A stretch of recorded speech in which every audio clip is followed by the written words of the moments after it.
एक ऐसी खबर की बात करते हैं जिसने पूरे देश को हिलाकर रख दिया। बात है वाराणसी गैंगरेप केस की, जहां पर एक 19 साल की लड़की के साथ 23 लोगों ने 7 दिन तक हैवानी की। और अब जांच में जो खुलासा हुआ वो रोंगटे खड़े कर देने वाला है।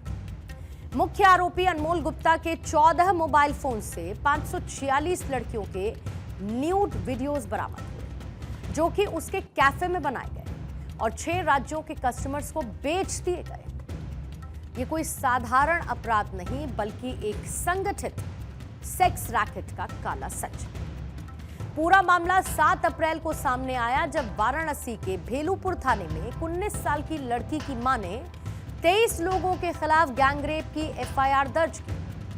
पीड़िता का आरोप है कि उसे 7 दिन तक बंधक बनाकर रेप किया गया, नशीली दवाएं दी गईं और वीडियो बनाए गए।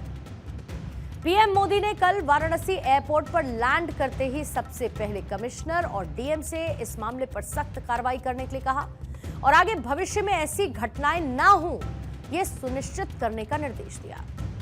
वहीं पुलिस ने अब तक 12 लोगों को गिरफ्तार कर लिया है। साजिद, आयुष सिंह, दानिश खान, अनमोल गुप्ता, इमरान और बाकी लोग। लेकिन असली खुलासा तब हुआ जब अनमोल गुप्ता के 14 मोबाइल फोन्स की जांच की गई। इसमें 546 लड़कियों के न्यूड वीडियोस मिले। यानी कि ये सिर्फ एक लड़की की कहानी नहीं, बल्कि सैकड़ों लड़कियों को शिकार बनाया गया। सवाल यह है कि काशी जैसे पवित्र शहर में इतना बड़ा काला कारोबार कैसे फल फूल रहा था।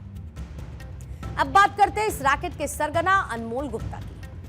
अनमोल मालदहिया इलाके में कॉन्टिनेंटल कैफे चलाता है। बाहर से देखने में ये एक आम कैफे जैसा है, चाउमीन, बर्गर, कॉफी, लेकिन अंदर से ये काला साम्राज्य ऑपरेट कर रहा है। पुलिस सूत्रों के मुताबिक अनमोल लड़कियों को नौकरी, दोस्ती या प्यार का झांसा देकर पहले फंसाता है, फिर नशीली दवाएं देकर उनके वीडियोस बनाता है।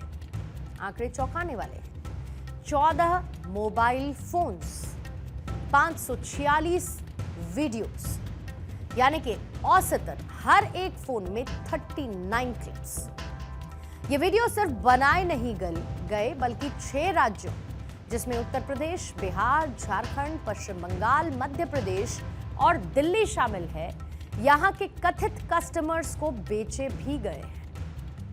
A total of 12 accused have been arrested and are being sent to judicial custody. The remaining accused are being identified and will be accounted for soon. The victim and her family are being provided aid under the Rani Lakshmibai scheme. They are in constant touch.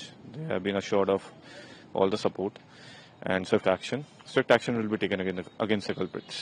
हमारे बच्ची के साथ किस हिसाब से जो है दरिंदगी हुआ है और इस पूरे घटना को किस तरीके से सामूहिक अंजाम दिया गया है, इसमें हमारा चाहना है कि सबको कड़ी से कड़ी सजा मिले।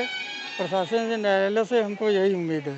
वाराणसी में एक छात्रा के साथ दरिंदगी के बाद पुलिस एक्शन में है, और पुलिस एक्शन में इसलिए है कि कल यानी कि 11 अप्रैल को प्रधानमंत्री नरेंद्र मोदी अपने संसदीय क्षेत्र में आए थे और उन्होंने इस मामले का संज्ञान लेते हुए वाराणसी के पुलिस आयुक्त, जिलाधिकारी और कमिश्नर से ताजा अपडेट जाना। उसके बाद वाराणसी पुलिस प्रशासन और जिला प्रशासन एक्शन मोड में आ गई और रात को ही वाराणसी के दर्जनों हुक्का बार और कैफे पर छापेमारी की कार्रवाई की गई। और ऐसे में कल बीती रात को ही 3 आरोपियों को गिरफ्तार कर लिया गया है। अब कुल मिलाकर के गैंगरेप के 3 आरोपी सहित कुल 11 आरोपी पुलिस के गिरफ्त में है, जेल भेजे जा चुके हैं।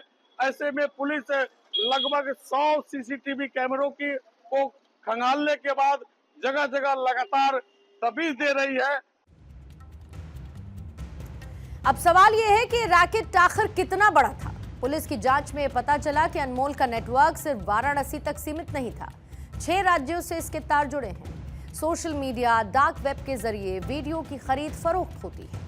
एक अनुमान के मुताबिक एक वीडियो की कीमत 500 रुपए से लेकर 5000 रुपए तक की। और अगर 546 वीडियो को औसतन 2000 रुपए में भी बेचा गया तो ये रकम 10 लाख रुपए से ज्यादा की बनती है। और ये सिर्फ एक बार की कमाई नहीं, ये रैकेट सालों से चल रहा था। पुलिस को शक है कि अनमोल ने पहले भी कई लड़कियों को इसी तरीके से फंसाया। लेकिन फिर सवाल यही कि इतना बड़ा नेटवर्क पुलिस की नजर से कैसे बचता रहा। इस केस में पुलिस ने अब तक 12 लोगों को गिरफ्तार किया और बाकी 11 की तलाश जारी है। अनमोल के कैफे को सील कर दिया गया है और उसके मोबाइल, लैपटॉप और बाकी इलेक्ट्रॉनिक गैजेट्स को फॉरेंसिक जांच के लिए भेजा गया। लेकिन आंकड़े कुछ और कहते हैं। नेशनल क्राइम रिकॉर्ड ब्यूरो की रिपोर्ट बताती है कि साल 2021 में उत्तर प्रदेश में रेप के 2845 केस दर्ज हुए और गैंगरेप के 312 मामले। इसमें से सिर्फ 22% मामलों में सजा हुई, यानी कि 78% अपराधी खुलेआम घूम रहे हैं। इस केस में भी अगर 23 में से सिर्फ 12 पकड़े गए तो बाकी 11 कहां हैं? और वो 546 लड़कियां जिनके वीडियोस बेचे गए, उनकी जिंदगी का क्या? ये सिर्फ एक अपराध की कहानी नहीं है, बल्कि हमारे समाज का आईना भी है। 546 लड़कियों के वीडियो का मतलब है 546 परिवारों का दर्द, 546 जिंदगियों का टूट जाना। और ये वीडियो खरीदने वाले कथित कस्टमर्स कौन हैं? क्या वो भी हमारे आपके बीच के लोग नहीं हैं? 2023 की एक स्टडी ये बताती है कि भारत में 70% युवा ऑनलाइन पोर्नोग्राफी देखते हैं और इसका एक बड़ा हिस्सा अवैध कंटेंट से आता है। जब तक ऐसे कस्टमर्स रहेंगे, अनमोल जैसे लोग पैदा होते रहेंगे। सवाल यह है कि क्या हमारी शिक्षा, हमारी संस्कृति, हमारा समाज इन हैवानों को रोकने में नाकाम रहा है? वाराणसी बाबा विश्वनाथ की नगरी है, संस्कृति और आध्यात्म का केंद्र है। लेकिन आज उसी काशी में 546 लड़कियों की जिंदगी तबाह करने वाला रैकेट पकड़ा गया। अनमोल गुप्ता ने सिर्फ एक लड़की के साथ नहीं, पूरे समाज के भरोसे के साथ खिलवाड़ किया। ऐसे में प्रशासन को चाहिए कि इन्हें ऐसी सख्त सजा दी जाए कि वो नजीर बने, उदाहरण बने और आगे कोई भी ऐसा अपराध करने की जुर्रत भी ना करे।